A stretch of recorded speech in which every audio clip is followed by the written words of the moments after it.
Panama খাল বিশ্ব বাণিজ্যের এক গুরুত্বপূর্ণ রুট। পানামা প্রজাতন্ত্রের বুক চিরে বয়ে চলা কৃত্রিম খালটি জাহাজ চলাচলের জন্য 1904 সালে খনন করা হয়, যেটি বিশ্ববাসীর কাছে পানামা খাল নামে পরিচিত। পানামা খালটি যুক্তরাষ্ট্রের স্থলভাগকে আলাদা করেছে, একই সঙ্গে প্রশান্ত মহাসাগর ও আটলান্টিক মহাসাগরকে যুক্ত করেছে।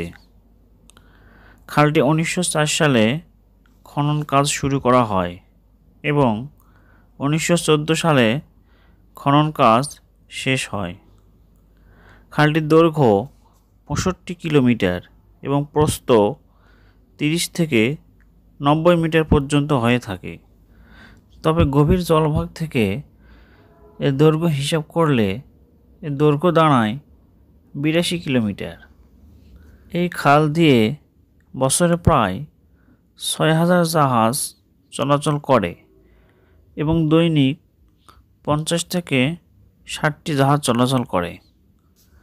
এক পরিসংখ্যান রিপোর্টে দেখা যায়, মার্কিন যুক্তরাষ্ট্রে প্রায় 55% জাহাজ এ পথ দিয়ে চলাচল করে।